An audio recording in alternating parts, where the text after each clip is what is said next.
చంద్రబాబు, పవన్ కళ్యాణ్, లోకేష్ కఠోర శ్రమతోనే కూటమి అఖండ విజయం సాధించిందని పోతులపట్టు ఎమ్మెల్యే డాక్టర్ మురళీమోహన్ అన్నారు.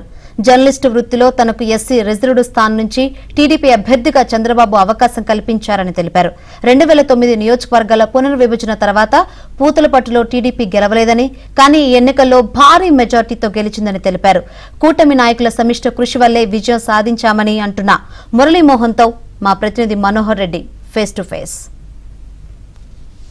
ఈసారి ఎన్నికల్లో పూతలపట్టు నియోజకవర్గానికి సంబంధించి ఉమ్మడి తెలుగుదేశం పార్టీ అభ్యర్థిగా జర్నలిస్టులో పనిచేస్తున్నటువంటి డాక్టర్ మురళీమోహన్కు అధ్యక్షులు టీడీపీ అధ్యక్షులు అవకాశం కల్పించడం జరిగింది. మరి ఆయన ఈవేళ భారీ మెజారిటీతో గెలుపొందారు. ప్రస్తుతానికి ఆయన మనతో ఉన్నారు. గెలుపుకు ప్రధాన కారణాలు ఏమిటి అనేటువంటి అంశాలు కూడా తెలుసుకునే ప్రయత్నం కూడా చేద్దాం.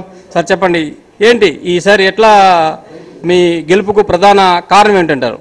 నా గెలుపుకైనా, తెలుగుదేశం పార్టీ గెలుపుకైనా, ఈ రాష్ట్ర ప్రజల గెలుపుకైనా కారణం గౌరవనీయులు మాన్యశ్రీ నారా చంద్రబాబు నాయుడు గారు. నారా చంద్రబాబు నాయుడు గారి మీద అపారమైనటువంటి నమ్మకం, విశ్వాసం. ఆయనైతేనే చేయగలుగుతాడు, ఈ రాష్ట్రాన్ని చక్కదిద్దగలుగుతాడు, అన్ని వ్యవస్థల్ని ధ్వంసం చేసి ఒక వికృత క్రీడతో పాలన చేస్తున్నటువంటి సమయంలో ఇదే పరిస్థితులు కొనసాగితే ఆంధ్రప్రదేశ్ మరో శ్రీలంక అవుతుందన్నటువంటి ఆందోళన కలుగుతున్నటువంటి సమయంలో ఒక ఆర్థికవేత్త, రాజకీయ సంస్కర్త, రాజకీయ వైతాళికుడైనటువంటి చంద్రబాబు నాయుడు గారు మాత్రమే ఒక సమర్థమైనటువంటి పాలనతో ఈ రాష్ట్రాన్ని నడిపించగలడన్నటువంటి విశ్వాసమే ఈ రాష్ట్రంలో ఇన్ని సీట్లు గెలవడానికి ప్రధాన కారణం. అందులో పూతలపట్టు గెలవడానికి కూడా ప్రధాన కారణం. పూతలపట్టులో ఏం జరుగుతోంది, పూతలపట్టు నియోజకవర్గానికి ఏ రకమైనటువంటి కాయకల్ప చికిత్స చేయాలని నాతో మాట్లాడుతూ, నాకు మార్గనిర్దేశనం చేస్తూ, ఎక్కడ ఎవరికి చురకలంటించాలో వాళ్ళకు చురకలంటిస్తూ పరుగులు పెట్టించినటువంటి నారా లోకేష్ బాబు గారి చతురత ఈ గెలుపుకు కారణం. జనసేన, బీజేపీ అన్నవి ప్రత్యేక అలంకరణలుగా మారి ప్రత్యేకమైనటువంటి పోరాటం తెలుగుదేశంతో కలిసి చేయడం వల్ల ఈ గెలుపు సాధ్యమైంది. గెలవగలనటువంటి కసి ఎంత ఉందో, గెలుస్తామన్నటువంటి ధీమా నాకు ఇన్ఛార్జ్ ఇచ్చిన రోజు నుంచి ఉంది.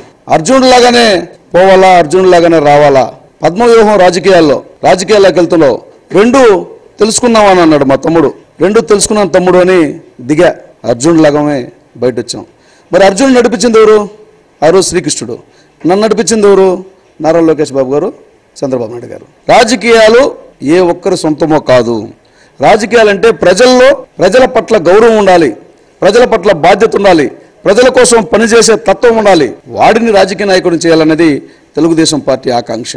నేను కేవలం పాత్రదారుడిని మాత్రమే, ఒక పాత్రదారుడిని మాత్రమే. ఇక్కడ నా పాత్ర ప్రజలతో అనుసంధానమై పనిచేయడం, నాయకత్వాన్ని ప్రజల్లోకి తీసుకెళ్లడం, నాయకత్వం యొక్క ఏదైతే చేయబోతారన్నటువంటి విషయాన్ని ప్రజలకు కన్వే చేయడం. ప్రజల యొక్క నిర్ణేతలు.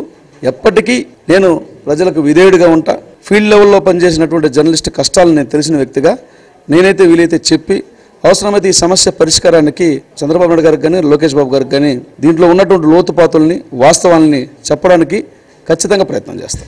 మొత్తానికి ఏదైతే పూతలపట్టు నియోజకవర్గం నుంచి భారీ మెజారిటీ సాధించినటువంటి ఒక జర్నలిస్టు వృత్తిలో నుంచి ఎమ్మెల్యే అభ్యర్థిగా పోటీ చేసినటువంటి డాక్టర్ మురళీమోహన్ యొక్క అభిప్రాయం. మొత్తానికి నియోజకవర్గం అనేటువంటిది ప్రధానంగా వ్యవసాయం మీద ఆధారపడి జీవనం సాగిస్తున్నటువంటి రైతులకు ఎన్నో మేలు చేయాల్సినటువంటి అవసరం కూడా ఉంది అనేటువంటి ఒక విషయాన్ని అయితే ఆయన స్పష్టం చేస్తున్నారు. వీడియో జర్నలిస్ట్ మహేష్తో కలిసి మనోహర్ రెడ్డి, ఏబిఎన్ ఆంధ్రజ్యోతి.